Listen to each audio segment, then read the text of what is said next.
warahmatullahi wabarakatuh. Di sini saya akan menjelaskan mengenai cahaya dan sifatnya. Yang pertama itu adalah cahaya. Cahaya adalah suatu sumber energi yang dapat dilihat menggunakan mata. Cahaya sendiri berasal dari sumber cahaya. Contoh sumber cahaya di sini adalah cahaya lampu, sinar matahari, kilat, dan api. Nah, selanjutnya ada sifat-sifat cahaya, di mana ada 6 sifat cahaya. Yang pertama adalah cahaya dapat merambat lurus. Apabila matahari masuk ke ruangan melalui celah-celah kecil, maka akan tampak seperti garis lurus. Yang kedua adalah cahaya dapat menembus benda bening atau transparan. Nah, karena itulah kita dapat melihat benda-benda dengan jelas melalui benda transparan. Cahaya tidak dapat menembus benda-benda gelap. Ada juga benda yang sedikit ditembus oleh cahaya, yaitu benda buram. Karena itulah kita dapat melihat benda-benda melalui benda buram ini secara samar-samar.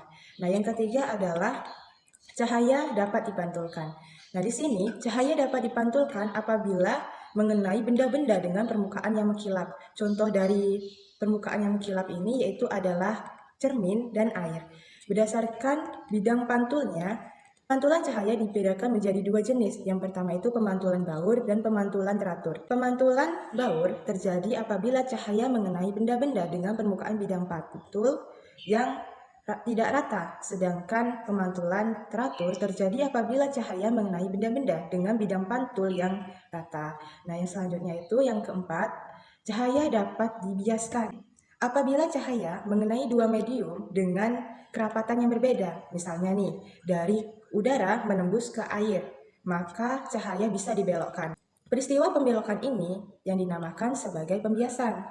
Kita ambil contoh, misalnya ketika kita memasukkan sebuah sendok ke dalam gelas berisikan air, maka sendok tersebut akan nampak bengkok.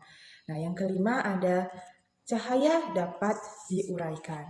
Sinar matahari adalah salah satu contoh sinar putih. Apabila cahaya matahari ini melewati titik-titik air dan prisma kaca, maka sinar putih ini akan membentuk berbagai warna atau sering disebut sebagai spektrum warna. Kita ambil contoh seperti terbentuknya pelangi setelah hujan. Terakhir yaitu yang keenam, apabila cahaya dihalangi oleh benda maka akan terbentuk bayangan. Nah, di sini apabila cahaya dihalangi oleh suatu benda, maka di belakang benda tersebut akan membentuk suatu bayangan. Itu saja yang dapat saya sampaikan. Saya akhiri. Wassalamualaikum warahmatullahi wabarakatuh.